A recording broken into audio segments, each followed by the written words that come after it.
Hello, hello. All right, we got a short one today. This is Leviticus chapter 12. Ironically, I'm doing these videos, getting a bunch of them done right now because I'm on leave or break. Still use the term leave from the military. Because my wife just gave birth to our beautiful baby son next to me, and I've been up since 2 in the morning with him. It's now 4, so that's why I'm able to get these videos done. Hopefully I don't wake him up here. This is, again, ironically, the purification after childbirth chapter.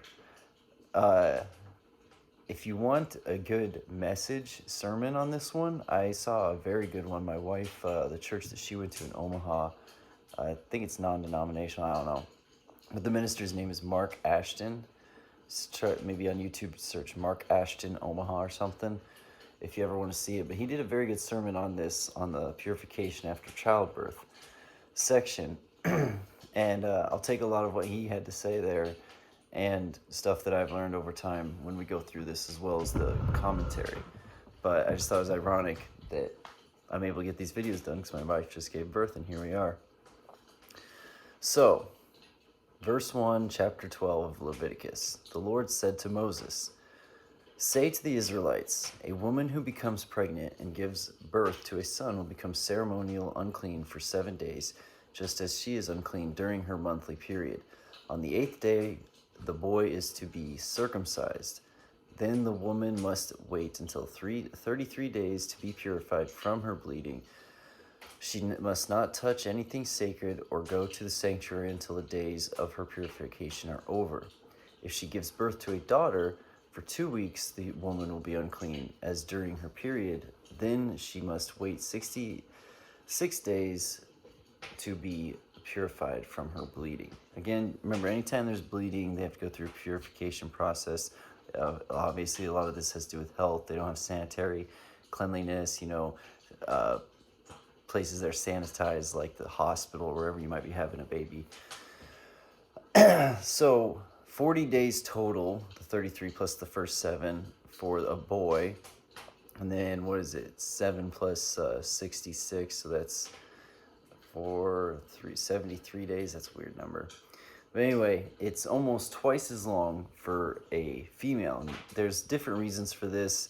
You read some commentaries, they'll talk about the fact that sometimes a girl is usually born smaller, so more time with the child to take care of it. But if you think about it as far as, knowing the culture and the peoples of the time, it's pretty obvious God is actually building in a little safety valve for women. Because when a man has a daughter, there's no one there for it to inherit. Usually you have to pay like a dowry to marry your daughter off, all this stuff, to a man who will take care of her when she gets married. In this day, at the time that this is written, a son is the one who will inherit for you. A son will help you to maybe even bring money into the family, because he'll marry someone and get a dowry paid in, all this stuff. Men wanted to have a son typically more than a daughter. So if you had a daughter, it'd be more quickly that a man would want to get with you and make another child, get a chance to make a son.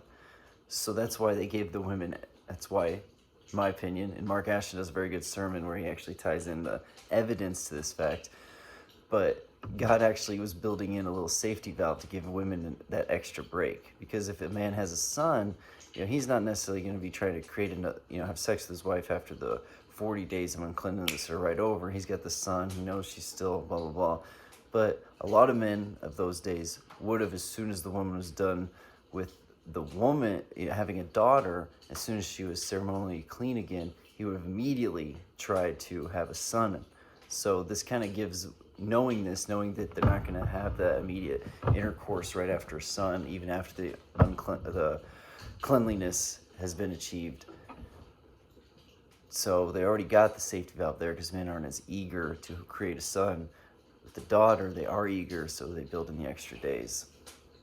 I always thought that was kind of a genius way to explain it, and it shows God's understanding of human nature and his mercy and, I guess, benevolence that he has for women.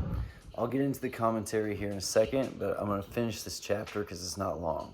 So there's only 4 more verses. When the days of her purification for a son or daughter are over, she is to bring to the priest at the entrance to the tent of meeting a year-old lamb for a burnt offering, and a young pigeon for a dove for a sin offering. He shall offer them before the Lord to make atonement for her, and then she will be ceremonially unclean from her flow of blood. These are the regulations for the woman who gives birth to a son or a girl. But if she cannot afford a lamb, she is to bring 2 doves or 2 pigeons, one for a burnt offering and the other for a sin offering. In this way, the priest will make atonement for her, and she will be clean. All right, so ties back into the sacrifices and the offerings we talked about earlier. God's giving women basically maternity leave here is essentially what this is. So, she would be kind of set aside. There's most likely women who are dedicated to the priests anyway. So these women most likely, kind of like nuns of the day, would have been there. Maybe her mother-in-law, mother, sisters, that sort of thing.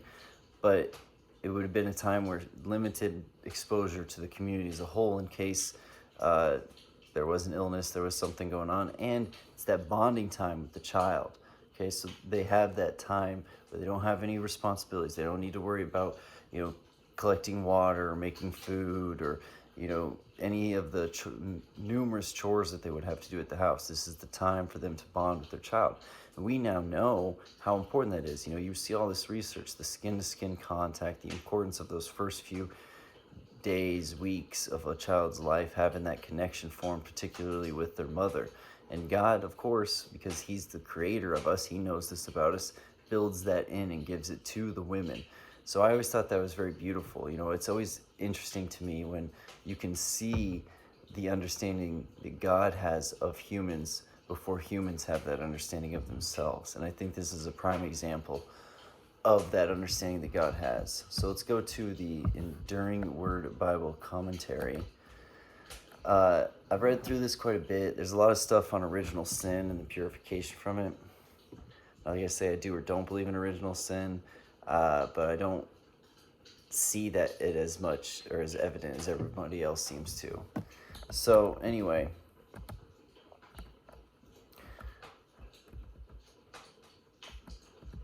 let's get, I'm still on Leviticus 11 for the commentary. Here we go. So here we go. On the 8th day, the flesh of his foreskin shall be circumcised. God commanded Abraham that his male descendants through Isaac and Jacob should be circumcised on the 8th day, blah, blah, blah. Circumcision was not unknown in the ancient world. It was a ritual practice among various peoples, yet for the Israelites, circumcision was to every man a constant, evident sign of the covenant into which he had entered with God and of the moral obligation under which he was thereby laid. That's from Clark, commentary guy. I've talked about circumcision before. I don't want to share the story. I'm not a big bear. I don't share everything about my life. And the off chance that people in my family ever see this, I don't want to share too many details to embarrass people. But I will say that we just had a son, and he's past 8 days old now. And we did not circumcise him. And I struggled with this. I wasn't sure, what to do. I'm circumcised. My family's circumcised. I know if you go prior to like World War II or whatever, any non-Jewish person wasn't circumcised. So it's still relatively new. But to me, I'm like, well, the Bible, God did command us to circumcise. And I, unlike other people, that sounds arrogant, I do understand the purpose of circumcision right here. It's kind of like the ring for marriage or the what would Jesus do bracelets. It's a constant reminder, But more importantly than that, it has its specific particularly to the time. I've said it before, I'll say it again. Osiris, golden phallus, Horus, penis worship was big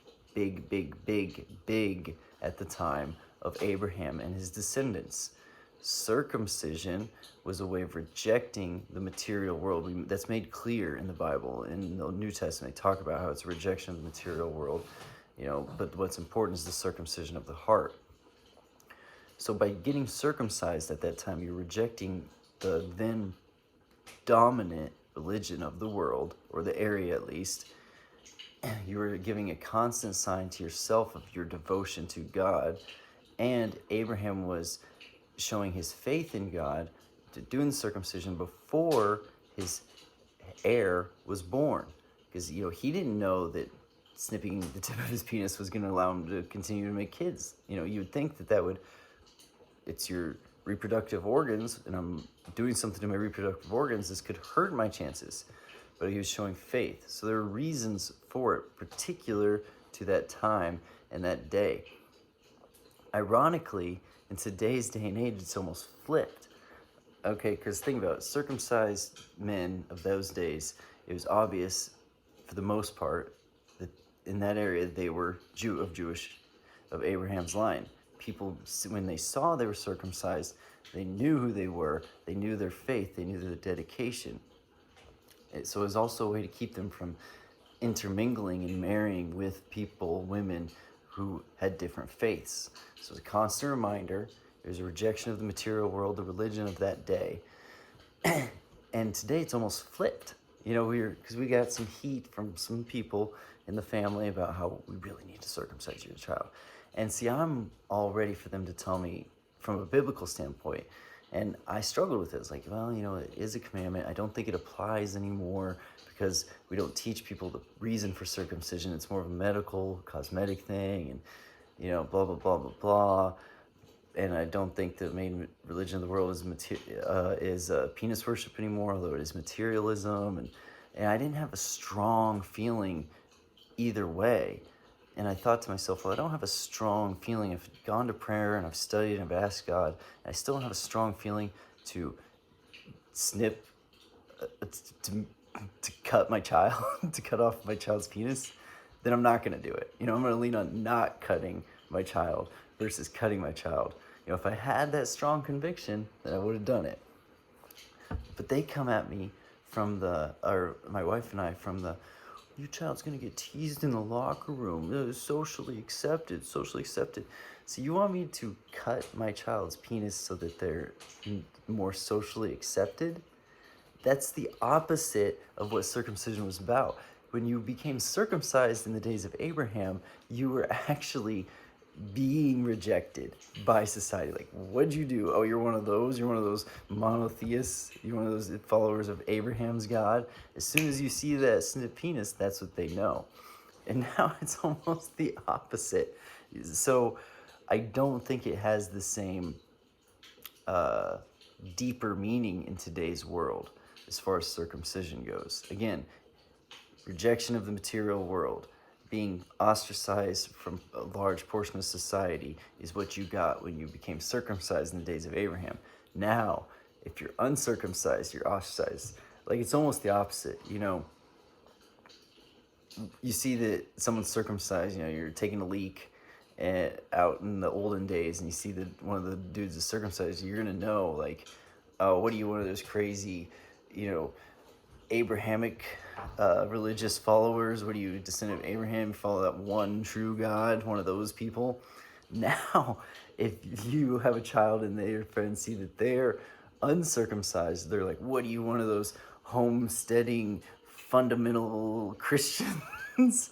So it's almost come full circle. And again, it's not the circumcision itself. It's not even like the sacrifice of going through the pain, because you don't remember the pain. Like, you're a little baby when it happens. It's the constant reminder and the rejection of the material world. And since our world now in the Western society is fully circumcised, it's almost the opposite, where uncircumcised is rejecting and becoming ostracized. Sorry to go on that tangent. That happened just the other day with some family members, and I was all ready for a biblical debate, and it was all about social acceptance, and I just was laughing so hard at myself. Cut my child's penis so that they don't get teased. And in your eyes, that makes me a good parent if I do that? I would think a good parent would say, who cares if people tease you? And I'm not going to cut my child's penis. I don't know. Anyway, so they get the built-in maternity leave. They follow the law. Circumcise on the 8th day after everything's totally clean. It's pretty basic stuff. The clean and unclean, the commentary talks a lot about original sin. And again, if you want to get into that discussion, great. I encourage you to with your friends, with your family, with people you trust. But it's just, for me, it's not something you need to focus on. Original sin is something that, and even here it says that, you're not supposed to take a negative outlook on childbirth or anything. It's not what it's about. It's just a reminder. I think original sin is just a reminder that we are in a sinful world. It's not to remind us that your baby's a sinner. And that's kind of what a lot of this commentary is saying. It's like, in their view, the reason the woman gets longer time frame for a girl to be ceremonially cleansed is because it not only did the mother bring, when you have a son, you bring a new sinner into the world, but now that you have had a daughter, you bring a new sinner who also can bring more sinners into the world. I disagree with that completely. I don't think God views it that way, like, oh, another sinner's born. I think God is excited for everyone that's born because it's another opportunity for us to show our love for Him and to show our dedication to Him and try and overcome sin and realize that we will fall short, and that's why we need Christ. But it's the opportunity to win. I would can equate everything to sports, but the greatest basketball players in the world, the greatest, were lucky to shoot 60%. Like, you fall short. You're not 100%. You're not gonna make every shot. But that's what makes sports exciting. It's the thrill. No one wants to watch a sport where the person never ever misses a shot. That becomes boring to watch. I think God, that's why He gave us free will. He wanted to see us stumble, get back up. He wasn't like, oh, another sinner's born. It's by falling and getting back up, realizing we all fall short, and it's only Christ who can truly come to the true pureness, and that's why we need His help to become pure. But still, it's through the struggle that we learn and we grow, and I think God likes that. That's why He created us this way. Everyone I know, He created us to be sinless in the Garden of Eden, but if you think that, then you're basically saying He didn't know that Eve would be tempted, and of course God knows everything because He's outside of time. So the original sin thing is just, it's I get it, but it's just overplayed and overhyped in my opinion. All right. And then, of course, as God always does, and there's allowance for the poor. All right, if you can't afford a lamb, fine, just bring 2 doves or 2 pigeons. Anyone can create a little bird trap. At that time, even, like an 8-year-old boy could trap pigeons. So that one, it doesn't matter of your class in society. God gives you the opportunity to still do these things, to still take part. Anyway, again, I know these chapters in Leviticus aren't the most exciting, but they do have topics that cause me to dive deeper into other areas. Like, I do deep dives into circumcision, and deep dives into, the original sin. So, as my mom and dad used to always say, when we had a very, very, very good minister until I was about 12 or so at our church, and then he went to work full-time at hospice. And we had a series of even some not too good ministers while we were looking for new one in our church. And my mom and dad would often say afterwards, when we talk about the sermon, even a bad sermon can be very good, even better sometimes, because even a bad one will get you talking and thinking and wanting to research. So that's how I view when I see commentary, that I'm like, what? Seriously? It's almost better that way when I find commentary that I just doesn't quite, it causes me to do more research. The problem with having so much commentary, sometimes I don't do that much research because I'm like, oh, it's already done for me. I'll just read this commentary real quick. But God has built-in maternity leave. So all you feminists out there who push for more maternity leave, according to the Bible, you're supposed to get 7 days of cleansing and then 66 days after that. So make that argument with your bosses. Everyone have a wonderful evening. Good night.